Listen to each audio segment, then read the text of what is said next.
Continuamos con la clase 2, ¿sí? De la unidad 1 de procesos socioculturales americanos.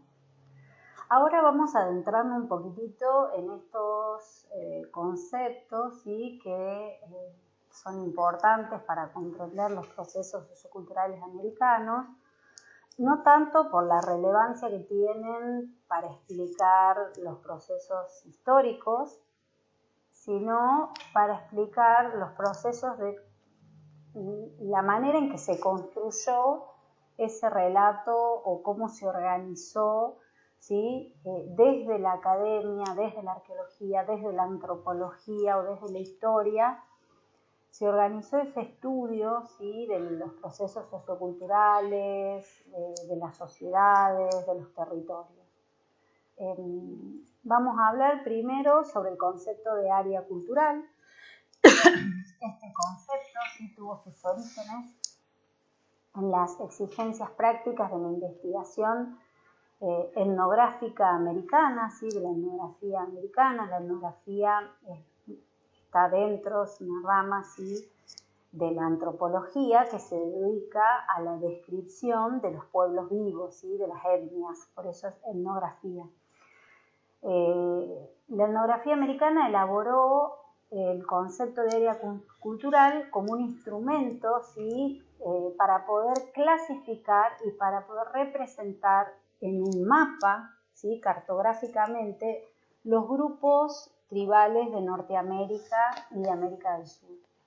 Para algunos autores, el concepto antropológico, ¿sí? De área cultural arranca con el antropólogo Franz Boas y su particular punto de vista sobre las colecciones y las clasificaciones museográficas en los que él trataba de agrupar todos los elementos de una cultura, ¿sí? Franz Boas trabajaba en el Museo Smithsoniano en Estados Unidos y tenía así un acervo material, tenía toda una colección de bienes provenientes todavía de poblaciones vivas, ¿sí? Indígenas del territorio americano, y él se puso a clasificar y a ordenar todos esos bienes, esos objetos, esas herramientas, esas vestimentas, y ahí es donde él concibe este concepto de área cultural. Sin embargo, otros estudiosos, ¿sí? Ven el origen del concepto de área cultural en lo que los alemanes denominaban los Kulturkreis, ¿sí? O los círculos culturales dentro de las corrientes difusionistas, ¿sí? De la antropología alemana. En particular, ¿sí? Alfred Kroeber, que fue un discípulo de Franz Boas, fue el que usó el concepto de manera extensiva, ¿sí? Él habla de las áreas culturales al definirlas a partir de la dispersión de rasgos o elementos culturales, ¿sí? Se está refiriendo a objetos, a bienes o a lenguas, transformados en una suerte de patrones que permiten delimitar empíricamente ámbitos geográficos y dentro de ellos estudiar la distribución espacial de estos elementos culturales, de modo que se puedan configurar centros o áreas nucleares, periferias y áreas intermedias. O sea, ¿qué se refiere Kroeber con esto? Él dice, hay conjuntos de rasgos que se concentran o que son en común a un determinado territorio. Pero dentro de ese territorio, a su vez, hay rasgos que parecen tener un punto central desde el cual surgen y luego se difunden hacia el resto de esa área. Entonces vamos a tener las áreas nucleares, ¿sí? Donde estos rasgos sería su punto de origen, las áreas periféricas, que serían donde adoptan o asimilan por difusión esos rasgos, pero no los crearon ellos, y las áreas intermedias que estarían entre áreas nucleares. Así, ¿sí? Para el continente americano tendríamos dos grandes áreas nucleares, que serían Mesoamérica, ¿sí? Mesoamérica, ya vamos a ver, ustedes tienen un práctico sobre el concepto de Mesoamérica, pero básicamente sería desde la meseta central, ¿sí?, de México, todo el sur de México y el centro de América Central, Andes centrales, ¿sí?, que básicamente sería Perú y el Circun Titicaca en Bolivia, y áreas, luego tendríamos áreas intermedias, ¿sí?, que estarían entre Mesoamérica y Andes centrales, ¿sí?, Ecuador, Colombia, Venezuela, Panamá, Costa Rica, la Circuncaribe, que serían todas las Antillas, ¿sí?, las pequeñas islas de Cuba y demás, y luego tendríamos como áreas periféricas, ¿sí?, tanto a las tierras bajas latinoamericanas como a el resto de América del Norte. Julian Stewart planteó el Handbook of South American Indians, ¿sí?, que era un manual de mano en donde recopilaba y describía todas las poblaciones de América del Sur. Él identifica 4 áreas culturales para América del Sur, ¿sí? Las relaciones entre estas áreas fueron entendidas por Stewart con una lógica difusionista. Hoy en día el difusionismo ya no está vigente y se considera superado, ¿sí? No voy a ahondar mucho en esto porque seguro ya lo van a ver en antropología general y demás, pero las corrientes teóricas difusionistas, ¿sí?, le quitaban la capacidad de creación a los pueblos, ¿sí?, la capacidad de innovación, ¿sí?, y para legitimar, ¿sí?, la supremacía, el eurocentrismo, ¿sí?, y la supremacía europea por el resto del mundo, trataban de extender eso hacia las poblaciones nativas o de otros tiempos, y decían de que en realidad siempre hay como una sociedad o una cultura que es la única que tiene capacidad inventiva y el resto solo puede adoptar por difusión esos avances tecnológicos, culturales y demás. Hoy sabemos de que no es así, y mantener una mirada difusionista, ¿sí?, de los procesos socioculturales, ¿sí?, nos puede llevar hacia trampas, ¿sí?, tan oscuras como las que llevó a estos estudiosos europeos, la mayoría alemanes, ¿sí?, a sostener un régimen como el régimen nazista o fascista en Italia. Pero bueno, más allá de este paréntesis, ¿sí?, Julian Stewart, más allá de esta mirada difusionista que tenía, que era propia de la época en la que estaba escribiendo también, tiene el mérito de que pudo considerar por primera vez a las culturas sudamericanas dentro de un todo coherente, marcado por factores ecológicos y no solo culturales, y no solo vio los bienes y las producciones culturales de estos pueblos, sino que trató de darles un marco en el ambiente, en la ecología, en la que interactuaban y vivían estos pueblos. Así, él define las áreas culturales para América del Sur que siguen teniendo vigencia. Estas son el área marginal, a donde la influencia del resto de las culturas fue escasa y el desarrollo de sociedades complejas fue muy limitado, que serían el área chaqueña, el Brasil oriental y el sur de Sudamérica, que sería básicamente la Patagonia. El área andina, que según Stewart alberga las culturas más desarrolladas o que llegaron a un nivel de complejización social más alto.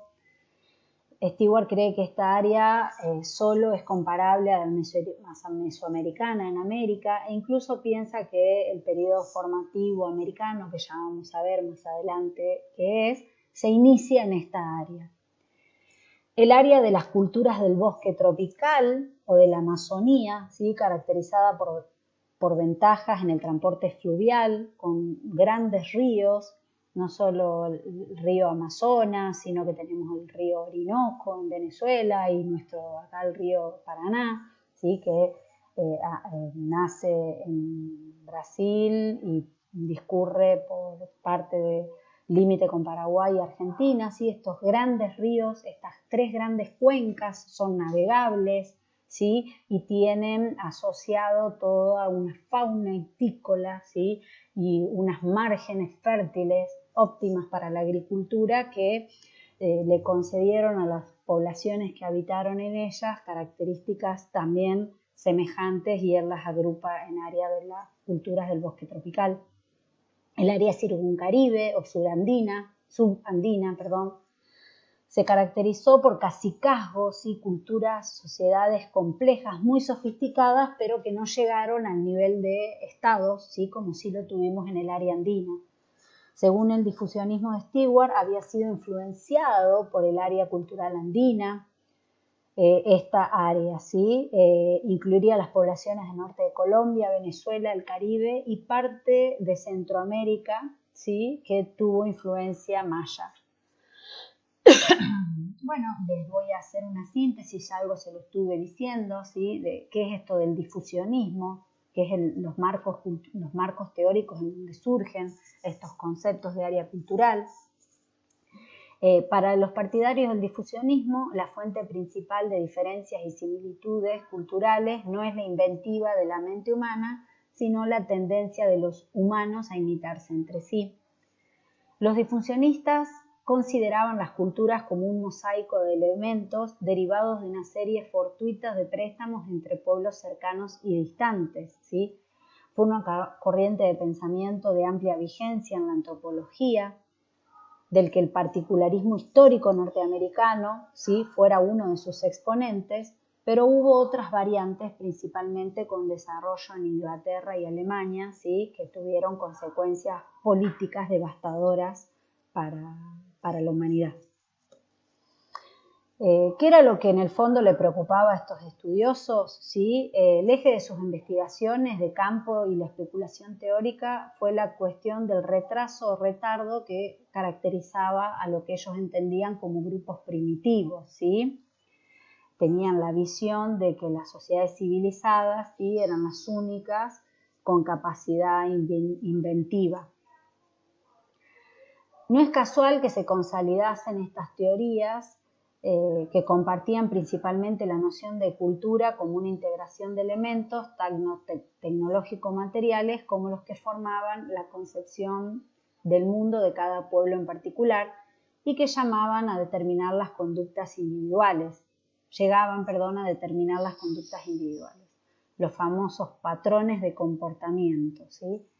Cada individuo perteneciente a estas culturas era concebido como portando estas pautas, ¿sí? Como una especie de mochila de valores que servía de modelos de comportamiento, ¿sí?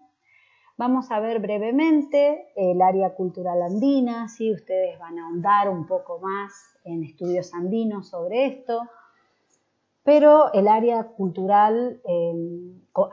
andina como área cultural es introducida por el arqueólogo norteamericano Weldon Bennett, ¿sí? Hacia también esta misma época, 1948. A partir de este momento se piensa en un territorio comprendido aproximadamente entre Colombia y Venezuela por el norte, entre Argentina y Chile por el sur, y por supuesto siguiendo como columna vertebral los Andes. Según Bennett, tiene un elemento adicional que la define y es su naturaleza de área cotradicional, o sea que los pueblos y sociedades que la habitaban tienen una tradición cultural propia, pero también comparten un conjunto de tradiciones culturales comunes en el tiempo, ¿sí? Que las podemos ver tanto desde Colombia hasta Chile y Argentina, y a su vez en un origen muy antiguo en el tiempo. Bien. Luis Lumbreras, en 1981, ¿sí? Establece lo que actualmente se conoce como área cultural andina. Esta área cultural es consecuencia de una relación de interdependencia provocada por un régimen de vida agrícola, por tanto, no es aplicable a etapas o momentos, ¿sí? Del pasado en donde no había agricultura, y tampoco lo será para niveles sociales basados, por ejemplo, ya en la industria, ¿sí? Un factor que une a todos los pueblos de esta área, ¿sí? Para Lumbreras, es que la relación de estos con el medio ambiente se resuelve a través de una constante entre el mar al oeste, la cordillera y las montañas en el centro, ¿sí? Y hacia el este el bosque tropical, ¿sí? O la yunga o la ceja de selva de montaña, que configura una racionalidad económica integracionista de corte transversal al eje geográfico de la cordillera. O sea, ¿qué quiere decir? Que las sociedades que vivieron en el área cultural andina integraron la costa con la montaña y la selva, sus productos, sus creencias, sus mitos y los pueblos, más allá de que tuvieran un asiento, una localidad, su pueblo estuviera radicado en un lugar, tenían constantes movimientos, ¿sí? Intercambio, parientes viviendo, entonces productos del mar aparecen en la selva, de la selva a la montaña y así sucesivamente. Sin embargo, existen diferencias y grados de complejidad en el desarrollo social y político de las culturas desarrolladas en el área andina expresadas en subáreas. Entonces, para Lumbrera, sí, tenemos las subáreas serían el extremo norte o circuncaribe, como pueden ver en la imagen, los Andes septentrionales, ¿sí? Los Andes del norte, los Andes centrales, los Andes centro-sur o circuntiticaca, los Andes meridionales, que es donde estaríamos nosotros, y el extremo sur andino, que no se adentra en la Patagonia, sino que sería a la altura de lo que nosotros tradicionalmente conocemos como Cuyo, ¿sí? En antropología y arqueología se está hablando de los Andes sur, ¿sí? Subáreas. Los límites de estas subáreas culturales no coinciden con las fronteras modernas, ¿sí? De las repúblicas que integran esta área, ¿sí? Bueno, ahí están en el extremo norte, ¿sí? Se desarrollaron grandes culturas regionales colombianas, ¿sí? Como Quimbaya, Tayrona, San Agustín, los Tierra Adentro, Chicha, ¿sí? Esta sería el área en donde aparece una de las cerámicas, producciones de cerámica más antiguas en el continente americano. El área andina septentrional, sí, es en donde tenemos las primeras evidencias de complejización social, sí, para el continente americano, como es el caso de la sociedad de Valdivia. El área central andina, sí, es donde se desarrollaron, si bien no fueron las primeras evidencias de sociedades complejas, sí, acá tenemos los verdaderos estados, ¿sí? Que se desarrollaron en América del Sur, estados originarios, el área circuntiticaca, ¿sí? Que también llegó a tener una gran complejidad sociocultural, el área andina meridional, ¿sí? Que estaría cercada por lo que es hoy Chile central y el noroeste argentino, y el extremo sur, ¿sí? Que se lo ha identificado para el lado chileno como Araucanía o Cuyo en Argentina. Otra de las áreas nucleares es la de Mesoamérica, que no voy a ahondar mucho sobre esto porque ustedes tienen un texto para leer sobre el concepto de Mesoamérica, pero básicamente le voy a decir que es ya Fray Bartolomé de las Casas habla, dice, toda esta tierra con la que propiamente se dice la Nueva España debía tener una religión y una manera de dioses poco más o menos igual. O sea, ya en la misma época de la conquista estaban observando de que estas poblaciones estaban compartiendo, ¿sí? Religiones y aspectos culturales semejantes. Taylor ya hablaba de una región definida culturalmente que corresponde a México y otros países de América Central, cuyas características sui generis, o sea, propias de ellos, y cuyo origen se remonta a una época prehispánica. Comenzó a surgir la idea del término de área mesoamericana, que sería América del Medio, como concepto formado a partir de la combinación básica de los elementos anteriores. Sin embargo, el principio de los factores ambientales tuvieron un mayor peso, pero finalmente el punto decisivo de la construcción del concepto de Mesoamérica fue el de los rasgos culturales.